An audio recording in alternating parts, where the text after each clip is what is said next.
Good day everyone. My name is HONEYLYN PENTOJO presenter number 3 from Group 11. Our group is assigned to present about social system perspective in organization. And now I will begin to my assigned topic. First is about role. Role is a pattern of actions expected of a person's position in the social system, with its accompanying rights and obligations, power and responsibility. In order to be able to interact with another, people need some way of anticipating others' behavior. Here are some few tips for a good interaction. First is to always listen, because most of us do more talking than listening. Second is don't give unwanted advice. Third, check your tone and body language. And the last one is always be true to yourself. Each role calls for different types of behavior. Example of roles: role of being a supervisor, subordinate, giver of advice, seeker of advice, parents, children, husband, and wife. One person also performs a multi-role. Like a supervisor in a company is also a parent and a spouse at home. Next is about roles perception. Roles perception refers to how we perceive that we need to act in the role that we are playing at the time, either in a workplace area or personal environment. For example, if you were a manager in the accounting and finance area, you might see the role of that manager as being conservative, considered, and analytical. Since managers perform many different roles, they must be highly adaptive or exhibiting role flexibility in order to change from one role to another quickly. What is role flexibility?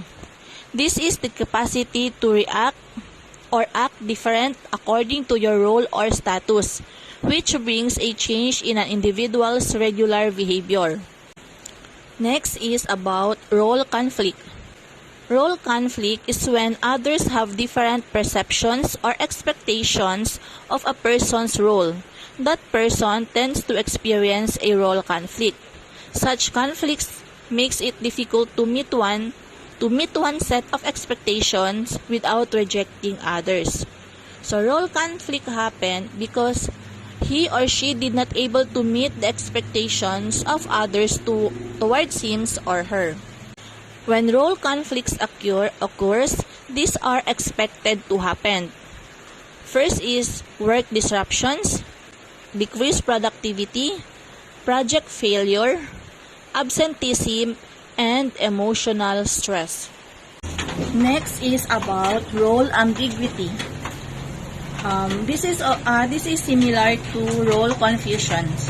When roles are inadequately defined or are substantially unknown, role ambiguity exists because of people are not sure how they should act in a situation. This role ambiguity occurs when the information does not exist or if not properly communicated. When somebody is in the state of role ambiguity or role confusion, he or she may experience poor performance pressure, workload pressure, and unhealthy relationship with others. Next is about status.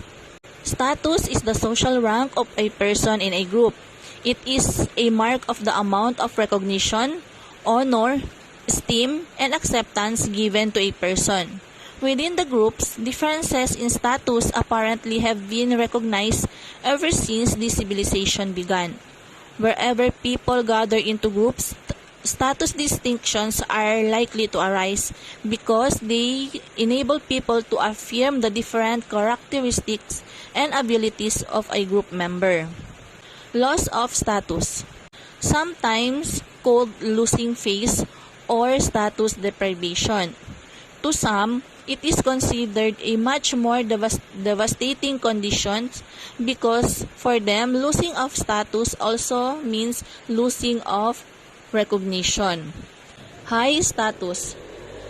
People within a group of high status usually have more power and influence than those with a low status.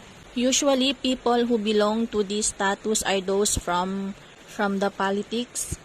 And the last is about sources of status. The sources of status are numerous, but in typical work situations, several sources are easily identified.